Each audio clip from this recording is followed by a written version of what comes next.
I am 27 years old, and I work as a pediatric nurse, which means I am a practical person by nature and by training. I deal in facts, in observable reality, in things that can be measured and explained and treated. I do not have a lot of patience for things that cannot be accounted for, and I never have. I'm telling you that because I need you to understand that what happened to me last summer on Tybee Island was not something I imagined or exaggerated or misread. I know what I saw, I know what I heard, and I've spent every day since trying to find a rational explanation for it. And I've come up completely empty every single time. Last June, a group of us rented a beach house on Tybee Island for a long weekend. Tybee Island sits about 18 miles east of Savannah at the mouth of the Savannah River, where it meets the Atlantic Ocean. It is a small barrier island about 3 miles long and half a mile wide, with a permanent population of around 3,000 people that swells massively in the summer, with tourists and weekenders coming down from Savannah and Atlanta and all points in between. It is a beautiful place. Old beach cottages, Spanish moss hanging from the live oaks inland, the kind of southern coastal atmosphere that gets into your blood if you spend enough time there. There were 6 of us all together. Me, my best friend Trisha Owens, 2 other nurses from our unit named Gabby and Fiona, and 2 guys we knew from college, Weston and Blake. We had rented a house on Butler Avenue 3 blocks back from the beach, a big old 2-story place with a wraparound porch and a screened-in back area, and enough bedrooms for everyone to have their own space.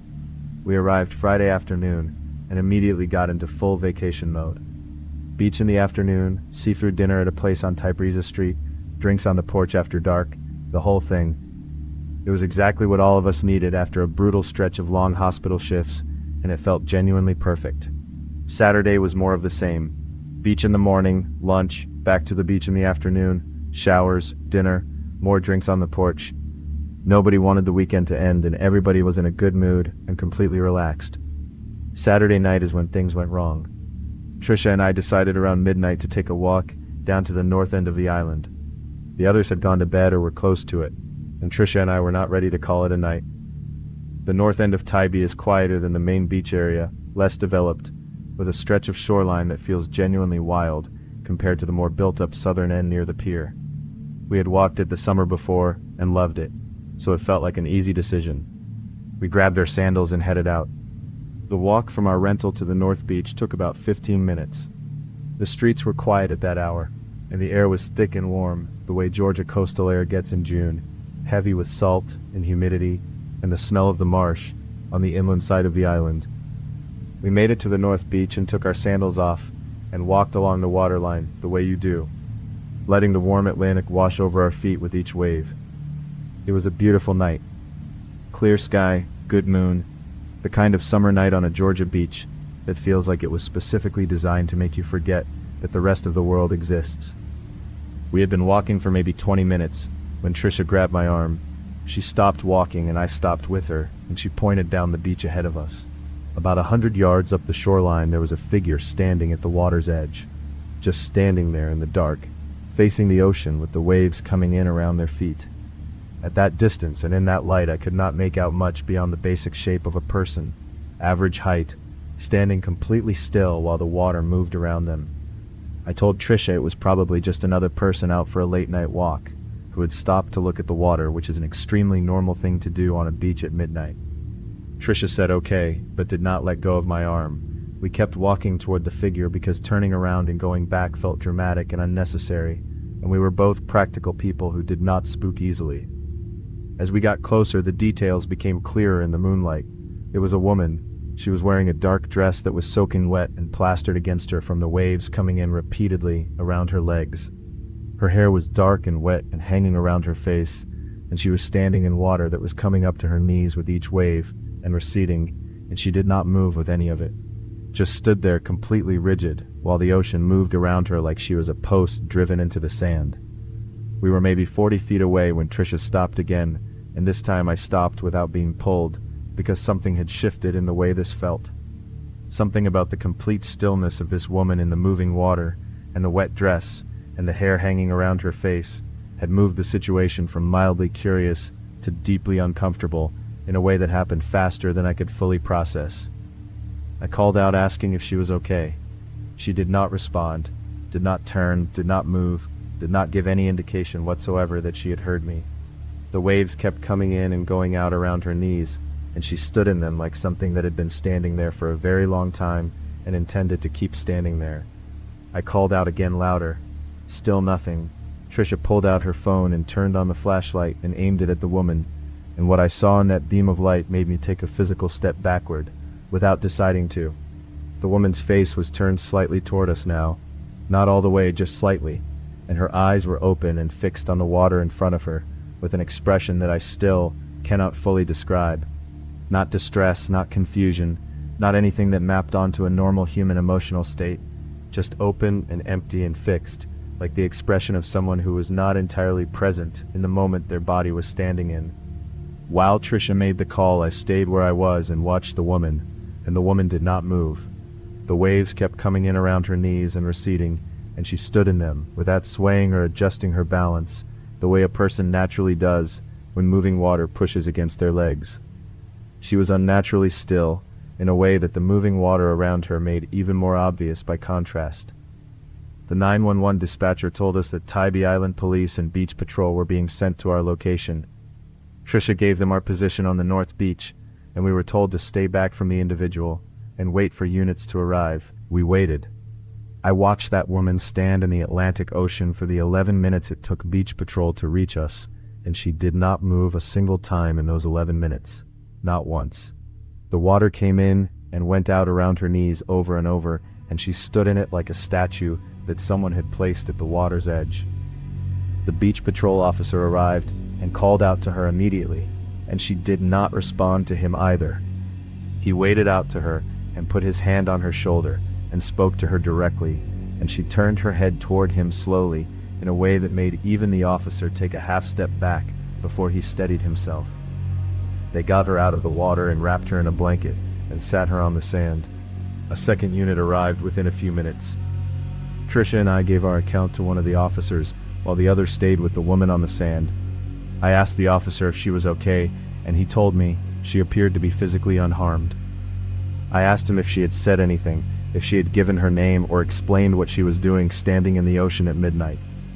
He looked at me for a moment and then said that she had said one thing when they got her out of the water. Just one thing repeated over and over in a flat, quiet voice while they wrapped the blanket around her. He said she kept telling them she was trying to go back. Just that, over and over, trying to go back. He said she could not or would not explain what she meant by it. Trisha and I walked back to the rental house on Butler Avenue without saying much. We did not tell the others what had happened that night. We checked out Sunday morning and drove back to Savannah, and I have not been back to Tybee Island since that June weekend. I have thought about that woman standing in the moving water every single day since then. I have thought about her eyes and the way she stood so completely still while the Atlantic moved around her. And I have thought about what she said when they pulled her out, trying to go back. Back to where? Back to what?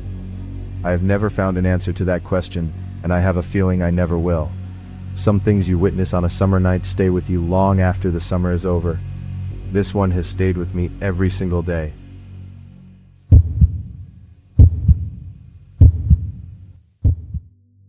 I want to start by saying that I have been camping my entire life. Not casual camping either. Not the kind where you pull an RV into a designated spot with electrical hookups and a camp store 50 feet away. I mean real camping. Backpacking, primitive sites, no cell service, cooking over an open fire, sleeping on the ground kind of camping. I've been doing it since I was 8 years old with my dad, and I have continued doing it as an adult, because it is genuinely one of the only things in my life that makes me feel completely at peace. I love the woods. I love the silence and the dark and the sounds that come with being truly alone in a wild place. I have never once felt afraid in the wilderness. I want you to hold on to that because it is important for understanding what happened to me last summer and why it affected me the way it did. Last July, I took a solo 5-day backpacking trip into the Daniel Boone National Forest in eastern Kentucky.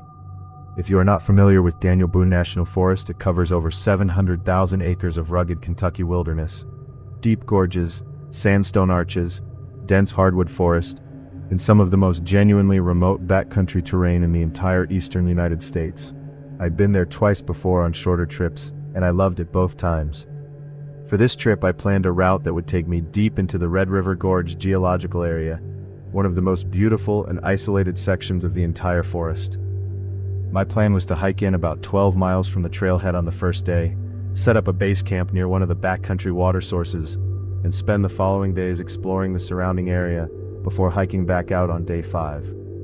I drove up from Louisville on a Friday morning in mid-July and hit the trailhead at Swift Camp Creek just after noon. The summer heat was serious, pushing close to 90 degrees with humidity that made every mile feel like 2, but I was conditioned for it and moving at a comfortable pace. The trail took me through some stunning terrain, towering sandstone cliff faces, creek crossings, dense forest canopy that filtered the afternoon light into something almost green and cathedral-like. By early evening, I had covered my 12 miles and found a solid campsite on a flat section of ground above a small tributary creek, about 2 miles off any marked trail. I set up my tent, filtered water from the creek, cooked dinner, and sat by a small fire, watching the light fade out of the sky through the tree canopy above. The forest at night in July is alive in a way that is hard to describe if you have not experienced it. Insects, frogs, the occasional owl, the creek moving over rocks nearby. It is a full and layered kind of noise that actually feels peaceful once you get used to it. I sat by that fire until around 10, and then put it out and crawled into my tent and fell asleep almost immediately. I slept fine that first night and the second night too. Nothing unusual, nothing out of place, just deep, restorative wilderness sleep of the kind that you simply cannot get in a city, no matter how tired you are. By the third day, I was fully settled into the rhythm of the trip and feeling genuinely good, in a way I had not felt in months. The third night is when everything changed. I went to bed around 10:30 after a long day of hiking and fell asleep quickly. I woke up at some point in the deep middle of the night, and I immediately knew something was different, without being able to say exactly what. I lay in my sleeping bag and listened to the forest, and that is when I realized what had woken me. The forest was completely silent. Not quiet. Silent. The insects were gone. The frogs were gone. The creek was still running, but every biological sound that had been a constant backdrop for 3 nights had simply stopped. Total biological silence in a forest that had been continuously alive with sound since the moment I arrived. Every experienced outdoorsman knows what that means. Every person who has spent real time in the wilderness knows that when the animals go quiet all at once, it means something has disturbed them. Something is in the area that should not be there, or something is moving through that is large enough and threatening enough to shut everything else up. I lay completely still and listened. For about 2 minutes there was nothing except the creek, and then I heard footsteps, heavy and deliberate footsteps on the forest floor, moving through the trees, maybe 30 or 40 feet from my tent. Not the quick light movement of a deer or the scurrying of a smaller animal. Slow and heavy 2-legged footsteps on dry summer leaves that were absolutely unmistakable in that total silence, moving from my left to my right at a pace that was unhurried and deliberate, covering ground steadily without any of the randomness that animal movement has. I sat up slowly inside my tent and reached for my bear canister, where I kept my knife and my emergency whistle. My heart was going fast, but my head was clear. I told myself it was another hiker, maybe someone moving camp in the middle of the night for whatever reason. People do strange things in the backcountry sometimes. It was a reasonable explanation, and I held on to it. The footsteps stopped. Dead stop, maybe 25 feet from my tent, based on where the sound had been coming from. Complete silence again, except for the creek. I sat inside my tent, with my knife in my hand and my headlamp in the other, and I did not turn the headlamp on, because some instinct told me very clearly not to announce my exact position inside the tent until I knew what was out there. I waited. 2 minutes of silence, and then the footsteps started again. But this time, they were not moving left to right, they were moving toward my tent, slow and heavy, and coming directly toward me through the dark summer forest, at whatever hour this was, in the middle of a night so dark, I could not see my hand in front of my face, outside the tent walls. I unzipped my tent. I know that goes against every piece of advice anyone has ever given about what to do when something approaches your tent in the backcountry. But I am not built for sitting still and waiting, and something in me absolutely refused to be caught lying down inside a nylon bag if whatever was coming toward me reached the tent. I unzipped it fast, and came out in one motion, with my headlamp on, and the beam cutting through the trees. Nothing there. I swept the beam in every direction around my campsite. Trees, shadows, the glint of the creek through the vegetation, my fire ring cold and dark, nothing moving anywhere in the range of my light. I stood outside my tent, in the dark Kentucky forest, at whatever hour it was, and listened, and heard nothing except the creek. The footsteps had stopped the moment I unzipped the tent. Whatever had been moving toward me had either stopped or moved away, with a speed and silence that made no sense, given how heavy and deliberate those footsteps had been. I stood outside that tent for a long time, long enough that my eyes fully adjusted, and the forest around me became visible in varying shades of gray darkness. I turned my headlamp off, and just stood there, and watched, and listened. Nothing came back. After maybe 20 minutes, the insects started up again, slowly, one by one, and then the frogs joined in, and within half an hour, the forest had returned to its normal, full summer noise. Whatever had been there was gone. I did not sleep again that night. I sat outside my tent, with my back against a tree, and my knife in my hand, and watched the darkness until the sky started going pale, with early morning light. When it was fully light, I packed up my campsite and I examined the area around my tent carefully before I left. On the forest floor, about 20 feet from my tent, on the side where I had first heard the footsteps approaching, I found something that has never left me. Pressed into the soft summer soil between two tree roots were footprints, large and deep, pressed into the dirt, with the kind of weight that spoke to something very heavy. They were not boot prints. No tread pattern, no defined heel, just large shapeless impressions in the soft earth, the size of which I have never seen from any animal or human being I have encountered in years of backcountry travel. They came from the tree line on my left, moved in a wide arc around my campsite, and then approached directly toward where my tent had been set up, before disappearing entirely about 15 feet out, as if whatever made them had simply ceased to contact the ground. I photographed them with my phone and hiked out that same morning. I did not complete the remaining 2 days of my planned trip. I covered 12 miles back to the Swift Camp Creek trailhead and drove back to Louisville without stopping. I have shown those photographs to people whose opinions I respect. Nobody has been able to identify what made those impressions. A wildlife biologist I contacted through a friend looked at the photos and told me carefully and specifically that they did not match any animal species native to Kentucky or to any surrounding region. I have not been back to Daniel Boone National Forest since last July. I have not done a solo backcountry trip since last July. I still camp occasionally, but only in established campgrounds with other people nearby, and I want to be honest about the fact that even then I do not sleep as well as I used to. 11 years of solo wilderness camping, and I never once felt afraid out there. Whatever was moving through those trees toward my tent in the Red River Gorge last July took something from me that I have not gotten back, and on the worst nights, I still lie awake and think about those footprints in the soft summer soil, and the fact that they just stopped. 15 feet from my tent, they just stopped. Like whatever made them went somewhere that dirt and soil and the normal physical world simply do not reach.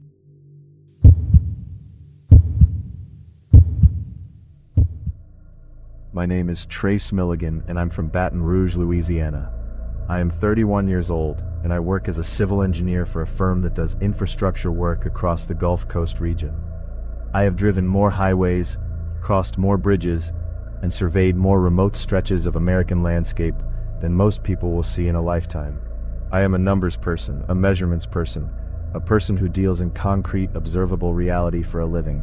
I say that not to establish some kind of credentials, but because I need you to understand the framework I was operating inside when what I am about to describe happened to me. Because people like me do not report things we cannot explain. We find the explanation first, and then we move on. I have been looking for the explanation for what happened to me last summer on the Natchez Trace Parkway for 14 months, and I have not found it, and that fact alone is enough to keep me awake on the bad nights. Here is exactly what happened. Last July, I had a work assignment that took me down to Natchez, Mississippi for 3 days. Natchez sits on the eastern bank of the Mississippi River at the southwestern corner of Mississippi. and it is one of the oldest cities in the entire country, full of antebellum architecture and deep, complicated history, and the specific atmosphere of a place that has seen several lifetimes worth of human events and absorbed all of them into its walls and its soil. I had been there for work before, and I had always liked it despite or maybe because of that weight it carries. On my last evening in Natchez, I finished my site work earlier than expected and had a free evening with no obligations until my drive back to Baton Rouge the following morning. I decided to spend part of that evening driving a section of the Natchez Trace Parkway, which begins right there in Natchez and runs northeast through Mississippi and Tennessee all the way to Nashville, covering 444 miles of some of the most historically significant and naturally beautiful road in the entire country. The parkway is managed by the National Park Service. No commercial vehicles allowed, no billboards, no development visible from the road. Just forest and meadow and history pressing in from both sides of a two-lane road that follows the path of an ancient travel corridor used for thousands of years before European contact. In the summer evening light, it is genuinely one of the most peaceful drives in America. I got onto the parkway at the Natchez terminus around 7 in the evening with no particular destination in mind, just planning to drive north for an hour or so and turn around and come back before full dark. The evening light through the Mississippi hardwood forest was beautiful. Long, golden summer light cutting through the trees and lying across the road in shifting patterns as I drove. I had my windows down and the radio off, and I was just driving and thinking and decompressing after 3 days of work. Around 7:45, I pulled off at one of the small scenic overlooks that the parkway provides every few miles. This one looked out over a wide meadow that dropped away from the road on the western side, the kind of open Mississippi lowland meadow that seems to go on forever in the summer haze. I parked and got out and leaned against the front of my truck and just looked at it for a while. The light was going gold and orange by then, and the shadows of the tree line on the far side of the meadow were stretching long across the grass, and the whole scene had that specific end-of-summer day quality that makes you feel something you cannot quite name. I stood there for maybe 15 minutes before I noticed the figure in the meadow.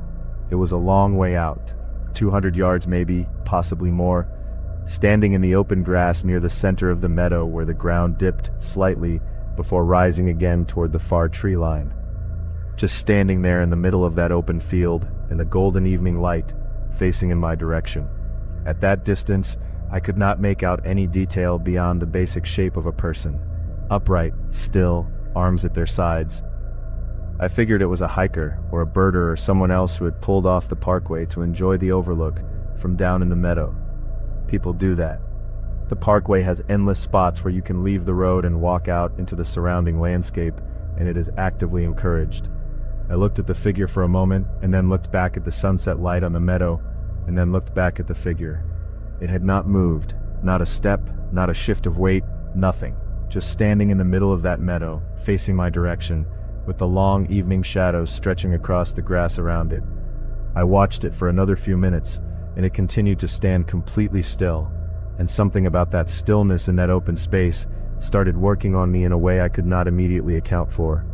A person standing in a meadow is not inherently alarming, but a person standing completely motionless in the center of a large open meadow for an extended period of time, facing in your direction, is a different thing, and my brain was starting to register the difference. I got back in my truck. I sat in the driver's seat and looked out through the windshield at that figure standing in the meadow, and I told myself I was going to sit there for 5 minutes, and if it still had not moved, I was going to drive away and not give it another thought. It did not move for 5 minutes. I started my truck and pulled back onto the parkway, heading south, back toward Natchez, and I watched that overlook in my rearview mirror until the road curved and took it out of sight. I felt the tension in my shoulders ease slightly once I could no longer see it, and I told myself I was being ridiculous, and a person standing in a meadow was not something worth carrying home. I had driven maybe 4 miles south when I came around a long, gentle curve in the parkway and had to hit my brakes hard.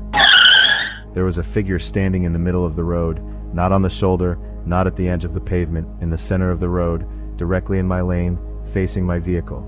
I stopped with maybe 40 feet between my front bumper and this figure, and sat there with my heart slamming and my headlights on them because the light had dropped fast in those 4 miles and the parkway was dim under the tree canopy. It was a man. That much I could see in my headlights.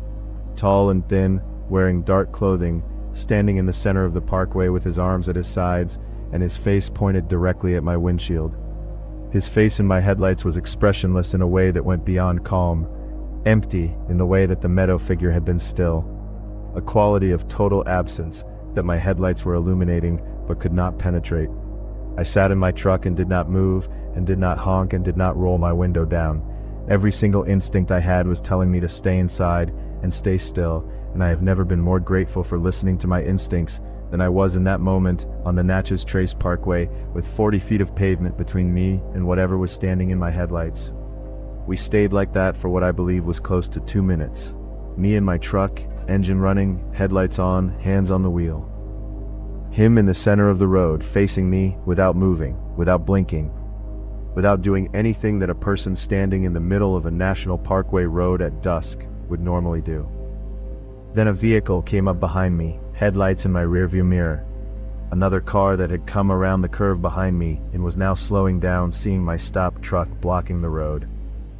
The moment those headlights appeared in my mirror, the figure in the road moved. He stepped to the right side of the road in 2 slow, deliberate steps, and then walked into the tree line and was gone. Not running, not rushing, just 2 steps and then into the trees, and the darkness took him immediately. The car behind me pulled around and slowed, and the driver looked at me through their window with a questioning expression, and I waved them on, and they drove past. I sat in my truck on the Natchez Trace Parkway for a long time after that, before I could make myself drive. When I finally moved, I drove the remaining miles back to Natchez without stopping once, and did not drop below 60 the entire way, despite the parkway speed limit of 50. I got back to my hotel, and sat on the edge of the bed, and tried to put together a rational explanation for what I had seen, and came up with nothing that held together. The thing that will not leave me alone is the geography of it. I had been parked at that overlook for close to 20 minutes, watching a figure stand motionless in a meadow 200 yards from the road. I then drove 4 miles south on a road with no exits, no intersections, no way on or off the parkway in those 4 miles, except through the forest itself. And something was standing in the middle of that road waiting for me, not walking, not crossing, waiting, facing my direction, like it had known I was coming, and had chosen its spot and stood there in the center of the road, in the falling dark, and waited for my headlights to find it. I drove back to Baton Rouge the following morning on Interstate 55, instead of taking any part of the Natchez Trace Parkway. I added 45 minutes to my drive, and I did not regret a single one of them. I have not been back to the parkway since last July. I do not know that I will go back.